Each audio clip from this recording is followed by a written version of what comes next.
solución,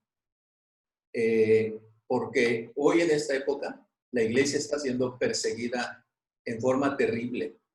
Ya no crucificando a los cristianos, ya no enviándolos a los leones, literalmente, pero sí la iglesia está siendo perseguida, está tratando de ser minimizada a lo máximo. Hace unos días leía a un pastor norteamericano que estaba reaccionando y diciendo cómo es posible que en medio de la crisis de salud que vivimos, las autoridades no mencionen a la iglesia para nada en cuanto a considerarla como un recurso para ayudar, para auxiliar. Y más aún en medio de la situación emocional negativa que está viviendo la gente, las familias, muchas, y que se ha incrementado la violencia intrafamiliar, etcétera, tantas cosas terribles.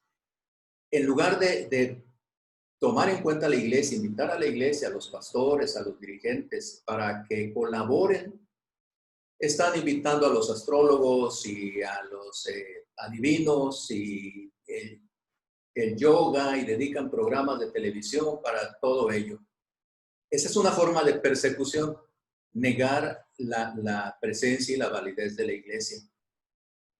Es en medio de las crisis que vivimos, de decaimiento moral y tantas cosas más. Sabemos ahorita que el progresismo, que es este movimiento filosófico que está promoviendo tantos hechos, tantas actitudes, tantas acciones anticristianas como el aborto, el matrimonio entre personas del mismo sexo, quitar la autoridad a los padres, etcétera, no es sino persecución a la iglesia cristiana. Lo que se quiere es, en una forma diplomática, subterránea, apagar a la iglesia por completo.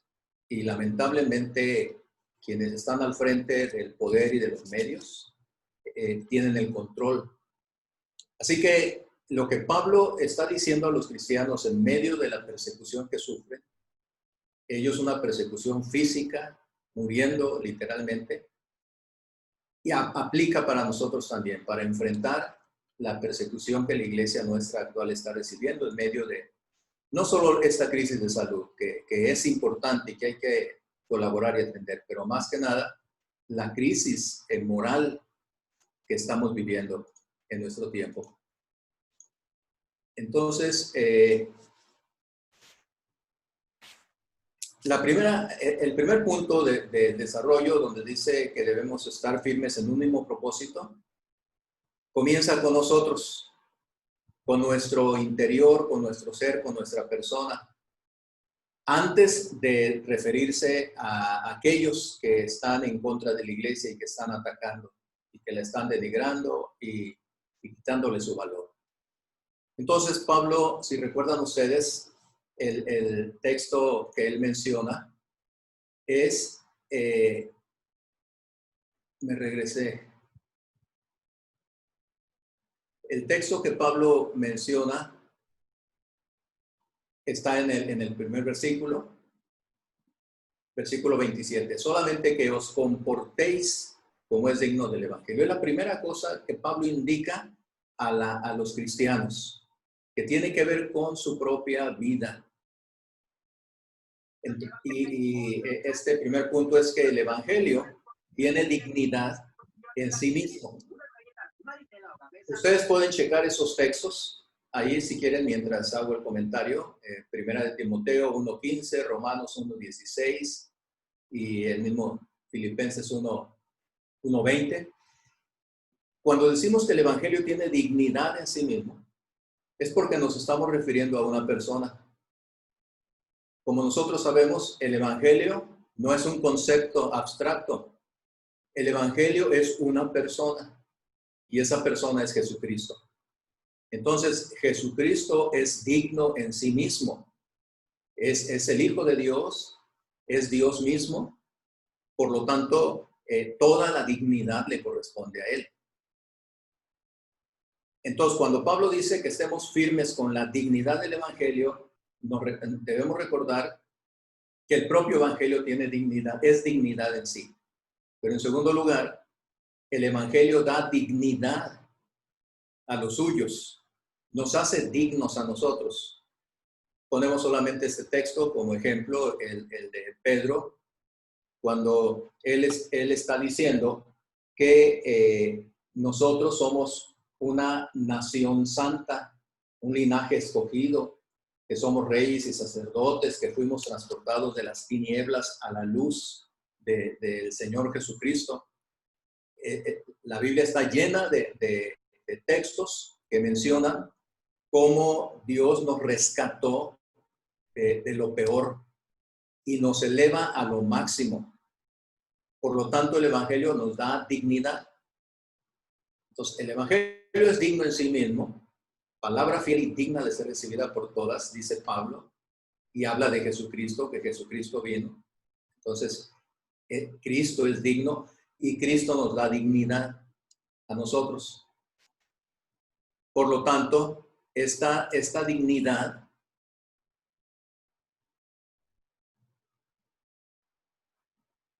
no sé si, por qué batallo yo. Ricardo, si me das la mano, por favor, para que aparezca el tercer. Ahí, gracias. Esta dignidad que tiene el Evangelio, que es Cristo, y que se nos da a nosotros, una vez que Cristo viene a nuestra vida y nos transforma, nos está purificando, limpiando después de salvarnos, esa dignidad se tiene que mostrar tangiblemente en nuestra vida, en nuestros hechos, en nuestras acciones. Primera de Pedro 2:12 lo dice con toda claridad. Déjenme leérselos yo aquí rápidamente. Dice así Pedro. Primera de Pedro 2:12. Manteniendo vuestra manera de vivir entre los gentiles, para que en lo que murmuran de vosotros como de malhechores, glorifiquen a Dios en el día de la visitación, al considerar vuestras buenas obras. Nosotros los cristianos somos dignos ahora, no en nosotros mismos, sino esa dignidad nos la dio Cristo, que sí tiene dignidad en Él, pero esa dignidad la tenemos que mostrar tangiblemente, como dice Pedro, con una buena manera de vivir entre los gentiles. Obviamente entendemos lo que Pedro está diciendo. Buena manera de vivir es vivir como cristianos. Y la Biblia también está llena de textos, de formas en que nos dice cómo podemos vivir los cristianos. Cristo dijo que éramos la luz del mundo, la sal de la tierra, y por lo tanto, nuestra vida, nuestros hechos, nuestras obras, nuestras palabras, nuestras actitudes, nuestro matrimonio, nuestra paternidad, nuestra profesión, absolutamente todo tiene que mostrar la dignidad que tenemos nosotros como cristianos. Así que la primera cosa importante que Pablo señala de cómo podemos enfrentar la persecución contra la iglesia, las crisis que vivimos, no solo la actual, sino todas las que vengan, principalmente lo que está atentando contra los principios cristianos, es con nuestra propia vida, con nuestro propio testimonio. Entonces dice él que estemos firmes con esa dignidad del Evangelio. Muy bien, entonces pasamos al segundo punto. Por favor, Ricardo, gracias. Una vez que Pablo dice cómo, primero aludiendo a nuestra vida, a nuestro interior, nuestro testimonio, entonces sí pasa al siguiente punto y dice él que debemos combatir unánimes por la fe del Evangelio. Esto está aquí mismo en el versículo 27. Y vamos a dar los tres subpuntos aquí utilizando la misma frase, combatiendo. Combatiendo, obviamente entendemos lo que es combate, es una lucha. Pablo mismo en su vida, en su testimonio, nos presenta ese ejemplo de lucha que él sostuvo durante toda su vida. En Filipenses volvemos, o si ustedes tienen, yo busco aquí, pero ustedes tienen la Biblia, también pueden estar checando algunos textos. En Filipenses 1, leemos nosotros en los versículos 12 al 14, que Pablo dice: quiero que sepáis, hermanos, que las cosas que me han sucedido han redundado más bien para el progreso del Evangelio. De tal manera que mis prisiones se han hecho patentes en Cristo en todo el pretorio y a todos los demás. Pablo estaba en prisión. Sabemos toda la historia de Pablo, la persecución que sufrió, los ataques que él recibió. Hay una lista completa que él mismo expresa en el libro de los Hechos, de todo el sufrimiento que tuvo en esa lucha por compartir el Evangelio. Y dice en el versículo 14, la mayoría de los hermanos, cobrando ánimo en el Señor con mis prisiones, se atreven mucho más a hablar la palabra sin temor. En medio de la persecución, en medio de la confrontación contra Pablo, en medio de sus prisiones, su actitud con esa dignidad que hemos hablado, que provee el Evangelio, que él mostraba, entonces motivaba también a los cristianos para que lo imitaran. En los versículos 29 y 30 que tenemos en nuestro texto de ahora, el apóstol Pablo dice: porque a vosotros os es concedido a causa de Cristo, no solo que creáis en él, sino también que padezcáis por él. Entonces, lo que Pablo nos está diciendo aquí es que en medio de la lucha, en medio de la confrontación, va a haber heridas, va a haber padecimientos. Nadie puede pensar que la vida cristiana es un lecho de rosas y que todo es muy bonito. Lo que señala el Evangelio de la prosperidad equivocadamente no es así. El testimonio que tenemos de Pablo y la iglesia primitiva es todo lo contrario. Entonces, tenían que sufrir ellos y entender eso, que en el combate hay heridas. Y dice en el versículo 30, teniendo el mismo conflicto que habéis visto en mí y ahora oís que hay en mí. Así que Pablo dice, van a tener que combatir, pero tienen que estar conscientes de que van a sufrir. El ostracismo, el ataque, la burla, etc. Siguiente, Ricardo, por favor. Unánimes. Pablo pone como una condición fundamental para poder enfrentar la persecución y la crisis que vivían, que el combate no podían lograr la victoria si el combate era aisladamente, era en forma personal, sino que tenía que haber unidad, dice el versículo 27, en un mismo espíritu, combatiendo, estáis firmes en un mismo espíritu y combatiendo. Y todos recordamos la oración del Señor Jesús en el Evangelio según San Juan, capítulo 17, donde Él dice que debemos estar unidos para que el mundo crea. Si no hay unidad entre el pueblo de Dios, por muchos esfuerzos personalizados o personales que hagan los cristianos, no van a lograr la victoria. Entonces tiene que haber unidad. Esto implica que tenemos que sobreponernos a nuestros propios intereses, venciendo nuestro propio orgullo que a veces quiere sobresalir y valorando la obra de otros que también están colaborando juntos. Entonces, el combate tiene que ser en unidad. Y el tercer subpunto, Ricardo, por favor, obviamente termina diciendo por la fe del Evangelio. Nuevamente, el Evangelio que es Jesucristo y su obra completa de salvación, de redención, de transformación. Pablo no tiene otro tema.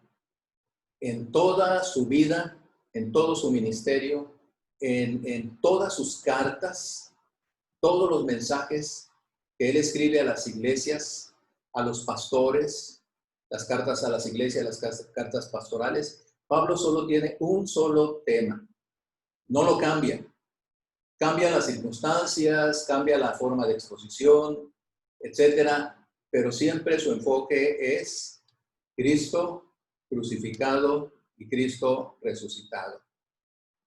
Eso es el tema de Pablo. Todo el sufrimiento que él vivió, las Y penurias. bueno, parece que no se escucha, hermano Rafael. No, ¿me escuchan o no? No sé si los demás están escuchando. Yo muy bien, te escucho muy ¿Están bien. escuchando? Sí, sí, se escucha. Sí, se escucha muy bien. Sí, se escucha. Perfectamente bien, Rich. Pon tu volumen, Ricardo, quizás sea eso. Muy bien, entonces vamos avanzando. Estoy aquí pendiente del tiempo. Decíamos que toda la lucha de Pablo, todos sus escritos, todas sus cartas tienen el mismo tema. Él no cambiaba de tema. Lo que indica claramente que nuestro combate en unidad para enfrentar la persecución que sufre la iglesia hoy y las diferentes crisis tiene que estar enfocada completamente, no en la iglesia, no en otros asuntos secundarios, sino nuestra posición en ese combate es por la fe del Evangelio, es por la obra de Cristo, es por Cristo. Cristo debe ser el centro de nuestra vida, vivir como Él, pero Cristo debe ser el centro de nuestra proclamación. No hay otra solución contra la persecución y contra las crisis que vivimos. Solamente Cristo. Entonces eso es algo que no podemos pasar por alto. Que nuestro combate en unidad contra la persecución, contra las crisis, para enfrentar las crisis, es el Evangelio, es Jesucristo encarnado. Bueno, tenemos ya entonces estos dos apartados. Primero es nuestra vida personal. Pablo dice, no hay otra forma de enfrentar las tribulaciones, los problemas, la persecución, si primero no obramos con dignidad en nuestra vida, que ya dijimos lo que es, para luego entonces nos presenta cuál es nuestra lucha. Combatir unánimes por la fe del Evangelio. Y ahora sí, viene la última parte de la exposición que habla Pablo aquí. Dice el apóstol Pablo, versículo 28, y en nada intimidados por los que se oponen, que para ellos... Los amigos del auditorio, que sepan que, de acuerdo a lo que se ha informado de parte de las autoridades, al menos esta jornada del domingo, no sabemos si ya será una medida permanente o de qué manera se estará... Tú puedes apagar los micrófonos. Sí, creo que alguien trae el micrófono encendido. Perdón. Bueno, ya se apagó. Leíamos que el versículo 28 dice, en medio de esa confrontación que debemos librar, en nada intimidados por los que se oponen, que para ellos ciertamente es indicio de perdición, mas para vosotros de salvación y esto de Dios. Es decir, aquí llevamos la secuencia. Ya vimos la preparación que Pablo dice que debemos tener, las indicaciones en nuestra propia vida, la lucha que debemos enfrentar, qué consecuencias vamos a tener de sufrimiento, de pérdida, pero en unidad y con un tema en nuestra mente nada más, Jesucristo, crucificado, resucitado. Pero Pablo sabe que va a venir la oposición y por eso él inmediatamente dice que no hay que tener temor ante la oposición. Aquí preguntamos, ¿quiénes son los que se oponen? La Nueva Versión Internacional les llama los adversarios. ¿Quiénes son? Y primero contestamos que son personas. Ya sabemos que Pablo tuvo una gran cantidad de enemigos. En sus propias cartas, quizás a manera de sacar lo que había en su corazón, ustedes saben que él enlista a una gran cantidad de nombres que lo atacaban directamente, que se apartaban de él, que lo abandonaban, etc.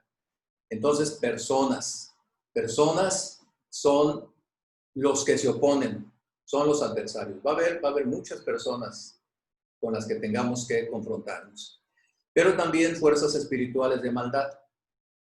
Sabemos nosotros que eso lo señala Pablo en Efesios 6:12, cuando dice que nosotros no tenemos lucha contra seres humanos, dice la versión internacional, sino contra poderes, contra autoridades, contra potestades que dominan este mundo de tinieblas, contra fuerzas espirituales malignas en las regiones celestiales. Entonces, es una lucha terrible.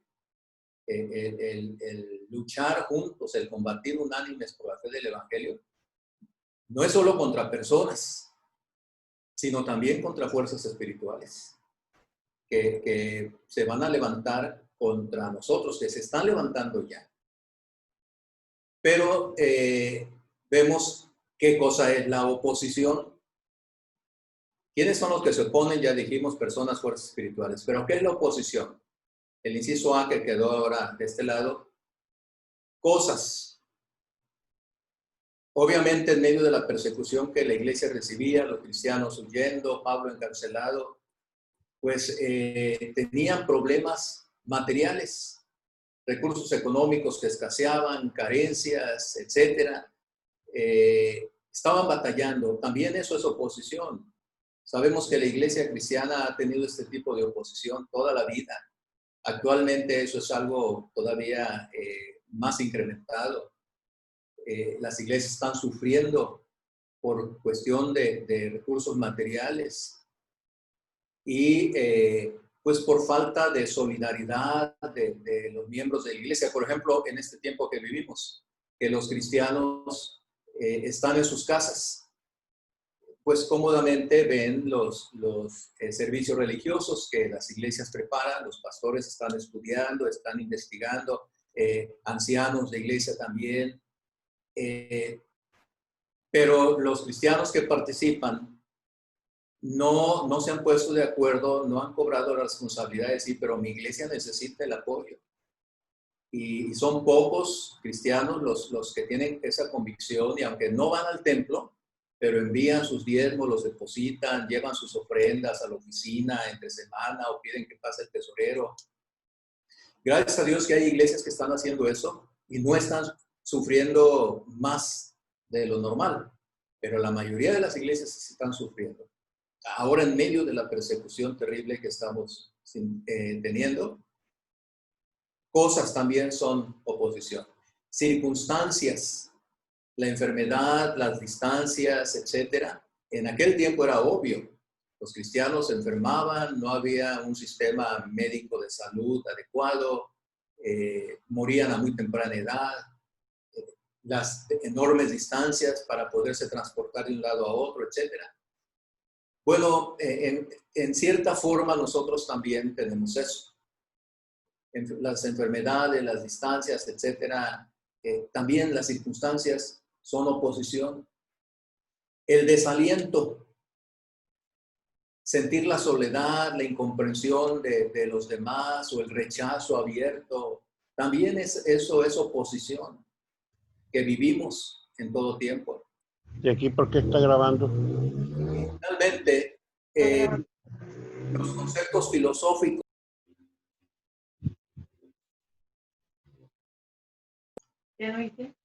Los conceptos filosóficos anticristianos que nos están rodeando.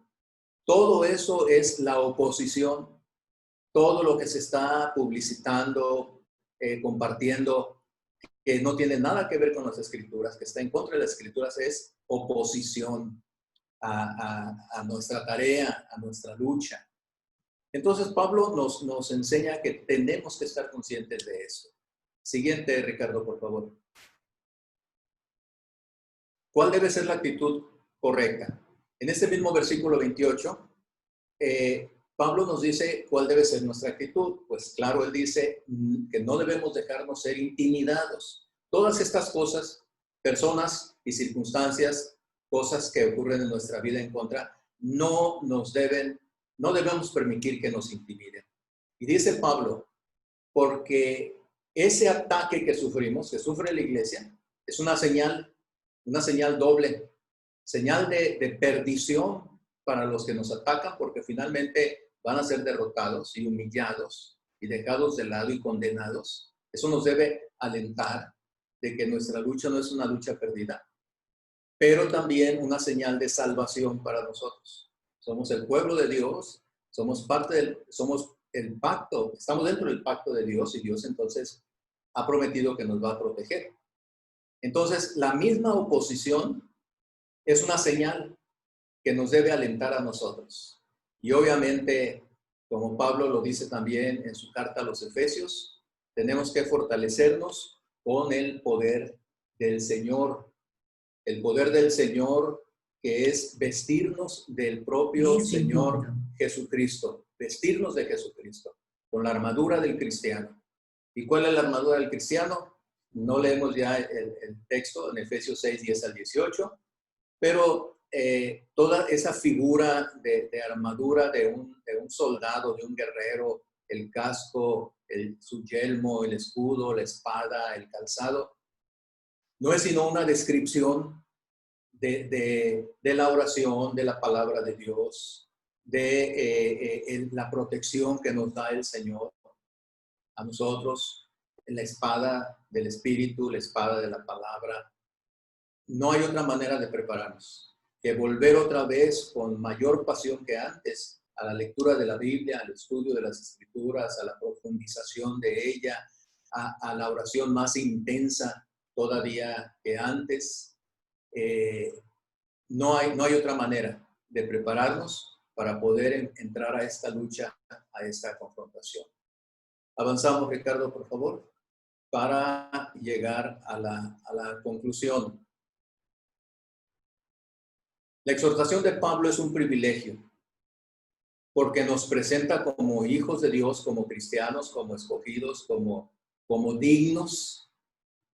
Sí es un privilegio ser parte del pueblo de Dios, pero también es una gran responsabilidad. O sea, no podemos solo cruzarnos de brazos, decir que bueno, soy cristiano, no. Implica una gran responsabilidad. La decadente situación actual, que no es sino ataque, persecución contra la iglesia, demanda de los cristianos una respuesta radical. Es decir, levantarnos realmente, como Pablo nos lo señala aquí, y entrar a la lucha, entrar a la guerra, presentar nuestra posición con toda claridad ante los enemigos del Evangelio, ante los que están en contra de Dios, ante los que quieren sacarlo del escenario, que quieren dominarlo todo. No hay otra. Los cristianos somos confrontados por esta situación de tanta decadencia y ya no podemos quedarnos con los brazos cruzados. Tenemos que salir al frente, tenemos que hablar, tenemos que dar testimonio, tenemos que ofrecer la alternativa única que hay para cambiar todas las cosas, que es el Evangelio. Y para obtener la victoria se requiere, en resumen, mantenernos firmes en un mismo propósito, viviendo con la dignidad que el Evangelio nos ha dado. Nuestro testimonio, no solo palabras, sino la vida, sin temor a la oposición que vamos a tener, pero representando a Cristo aquí, en la vida, en la tierra. Muy bien, con esto yo concluyo. Entonces, dejo unos minutos. Son las 10:03. Si hay algún comentario, alguna pregunta. Sí. Bueno, aquí agradecemos, hermano. Creo que deben de estar viendo cada uno las múltiples pantallas donde estamos todos. Entiendo que somos 19 los que nos conectamos. Si alguien tiene alguna pregunta o algún comentario, si gusta activar su micrófono y hacérselo saber al hermano.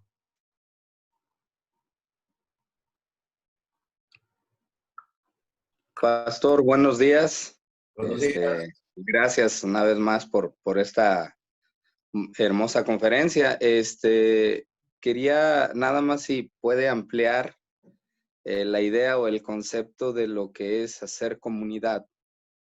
Creo que sería importante. Bueno, claro, muy rápidamente, ¿verdad? Por razón del tiempo y alguna otra pregunta. Hacer comunidad no solamente es estar, y cuando Pablo habla de unidad, no solo es estar juntos, porque podemos estar juntos, pero no unidos. Entonces, no es solo el hecho de reunirnos en el templo o reunirnos en reunión de varones o reunirnos en un día de campo, que claro que implica eso. Pero la reunión en el templo, la reunión de varones o por grupos, la reunión social en un campo de paseo, tienen que ser consecuencias de algo previo. Como Pablo lo dice aquí, la unidad tiene que ser de espíritu.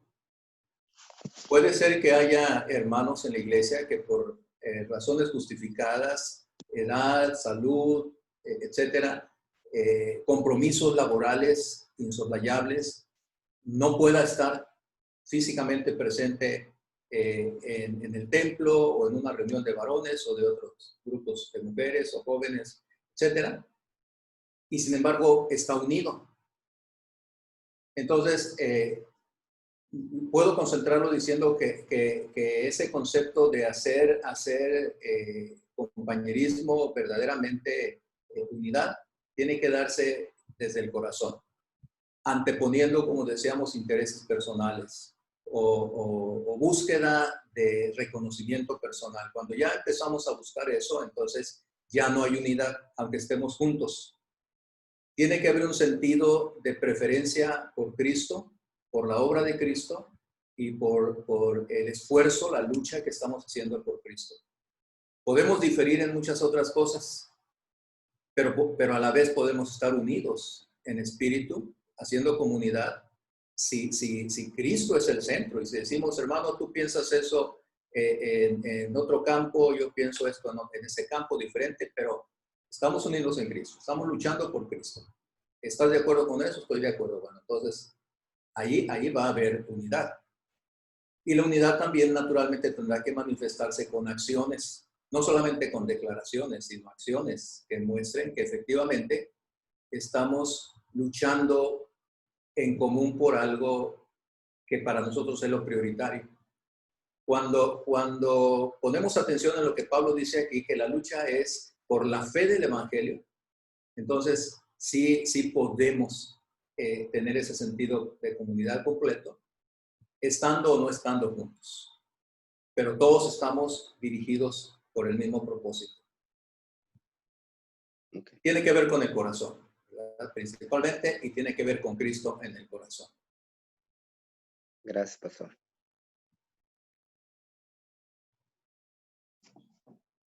¿Alguien más?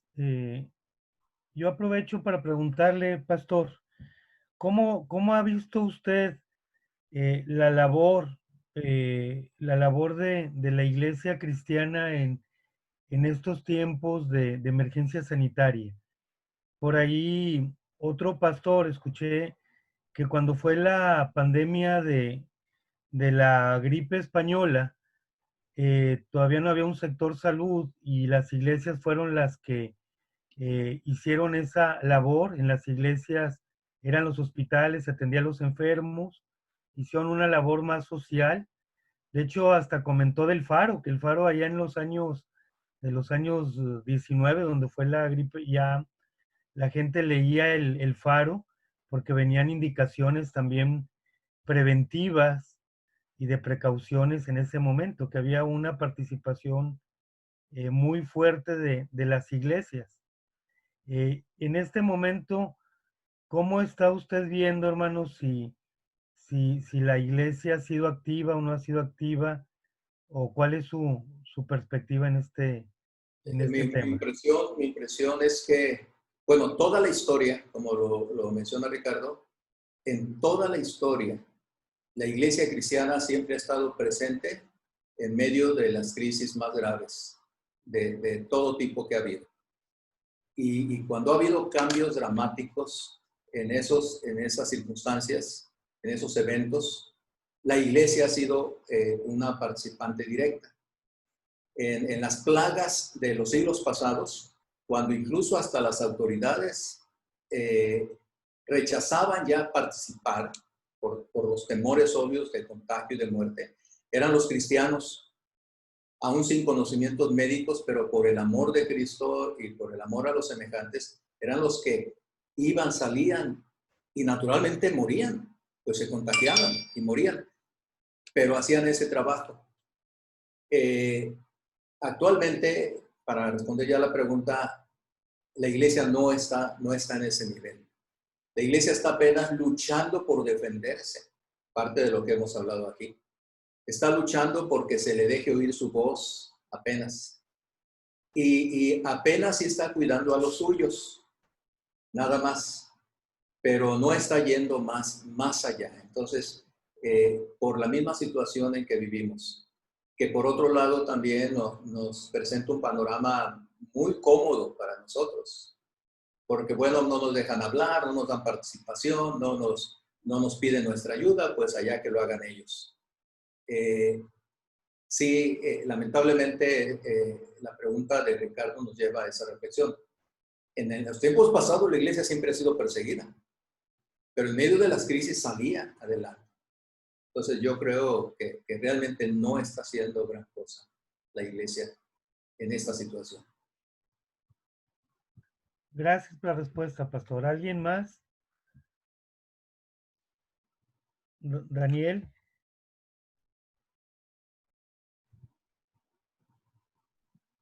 Solamente agradecerle, pastor, la participación. Realmente ha sido totalmente enriquecedora. Nos lleva a la reflexión de que ahorita probablemente nos sentamos en una crisis, pero viendo las crisis que recibió el apóstol Pablo, nada que ver con lo que tenemos nosotros. Eran prisiones, eran maltratos, piedras y tantas cosas. Realmente lo que tenemos que hacer es estar tomados de la mano de Dios y seguir predicando el Evangelio.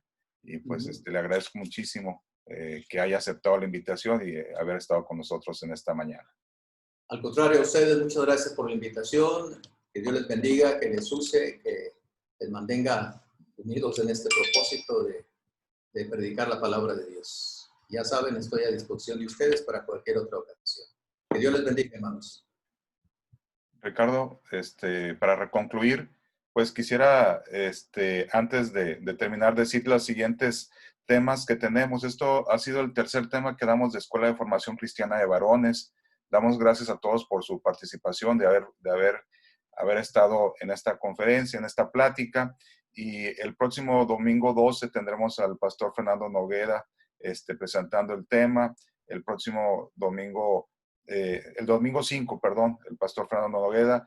El día 12 al hermano anciano de iglesia Pedro Blanco. Y tenemos otro tema el día 26 de julio, todo En Busca de Dios. Esperemos contar con la presencia de todos ustedes y pues agradecer nuevamente, pastor, por haber participado. Y te pido, Ricardo, que terminemos con una oración. Te pido si puedes guiarnos en ella. Muy bien, pues reitero el agradecimiento, pastor Rafael. Siempre usted ha sido muy atento con nuestra iglesia, lo queremos mucho, lo estimamos, siempre nos ha apoyado en todos los momentos de nuestra vida como iglesia. Y así lo estamos percibiendo en esta ocasión, que también como iglesia y como todas las iglesias, pues estamos sufriendo un poco con este aislamiento, pero seguimos siendo familia, seguimos congregándonos, aunque sea virtualmente, aprovechando estas herramientas.